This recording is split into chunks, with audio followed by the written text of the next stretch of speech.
प्रधानमंत्री नरेंद्र मोदी के नेतृत्व वाली सरकार ने वर्ष 2047 तक विकसित भारत की नींव को मजबूत किया है।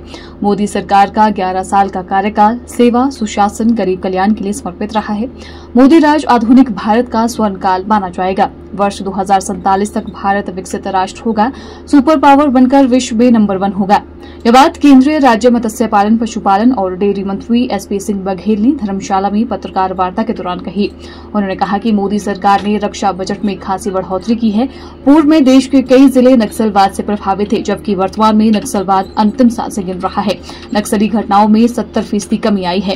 भारत वर्तमान में दूध उत्पादन में विश्व भर में नंबर 1 पर है, जबकि मत्स्य पालन में भारत विश्व में दूसरे पायदान पर है। उन्होंने कहा कि रक्षा निर्यात में वर्ष 2014 से 34 गुना वृद्धि देखी गई है। भारत प्रमुख वैश्विक रक्षा विनिर्माण केंद्र के रूप में उभरा है। उन्होंने कहा कि देश भर में 116 करोड़ मोबाइल यूजर है। एसपी सिंह बघेल ने इस दौरान मोदी सरकार के अब तक के कार्यकाल में देश भर में उपलब्ध करवाई गई सुविधाओं की भी जानकारी दी। आज आपके बीच में आने का मुख्य उद्देश्य है कि नरेंद्र मोदी जी की सरकार के 11 साल होने पर इस 11 साल में क्या उपलब्धियां हुई हैं उसको आपको बताने के लिए हम लोग आए हैं।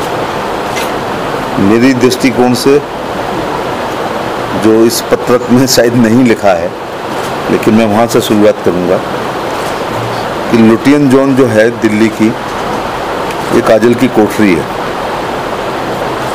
मैं नंबर 1 उपलब्धि इसी को मानता हूँ कि 11 साल काजल की कोठरी में रहने के बाद अपने मंत्रिमंडल के साथ, और आप सोचिए कैबिनेट के मंत्रियों के दस्तखतों की क्या वैल्यू होती है, और उसमें एक काला धब्बा ना लगा हो प्रधानमंत्री के, न चेहरे पर न कपड़ों पर, और पूरी कैबिनेट जो काजल की कोठरी लुटियन जोन में 11 साल से है, ये मैं उपलब्धि नंबर 1 मानता हूँ। क्योंकि देश आज़ादी के साथ ही बहुत जल्दी जिन लोगों ने देश आज़ाद कराने में बड़ी भूमिका निभाई थी, बहुत आदर्शवादी थे, लेकिन कृष्णा मेनन का जीप घोटाला हो चुका था।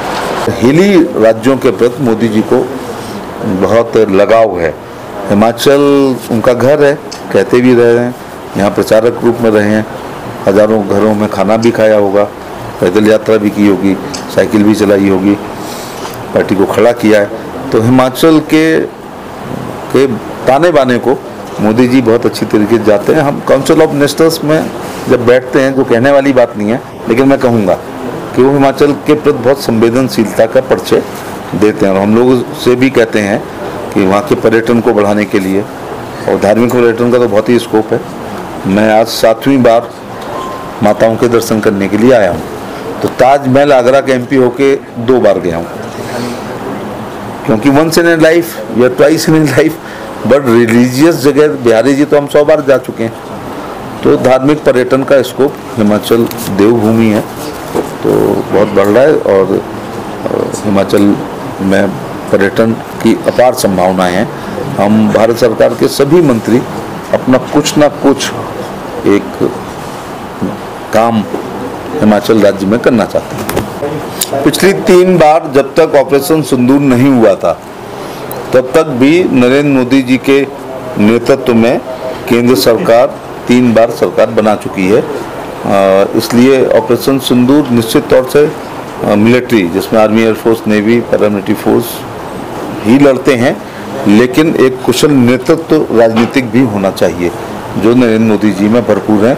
जो अपनी दिवाली, मैं तो नहीं समझता देश के सभी प्रधानमंत्रियों ने दीपावली अपने बीवी बच्चों के साथ मनाई, या नहीं होंगे बच्चे तो परिवार के साथ मनाई, लेकिन नरेंद्र मोदी जी जब से प्रधानमंत्री बने हैं अपनी दिवाली जवानों के साथ मनाते हैं। तो जो फौजें शांति काल में पसीना बहा लेती हैं, उन्हें युद्ध काल में खून बहाने की आवश्यकता नहीं पड़ती है। हमारे रक्षा मंत्री, प्रधानमंत्री के कुशल निर्देशन में हमारी फौजें हमेशा तैयार रहती हैं। और अब हम ना 62 वाले हैं और ना 71 वाले हैं। अब अभी हमारी एयरफोर्स ने दिखा दिया है, बहुत सी चीज़ें राष्ट्र हित में नहीं कही जाती हैं, लेकिन ये तो पाकिस्तान से पूछो कि कितने साल पीछे चला गया। डेयरी के लिए जो भी राज्य सरकार प्रस्ताव भेजेगी, भारत सरकार उसको जरूर मानेगी। ब्यूरो रिपोर्ट, चैनल 9, धर्मशाला।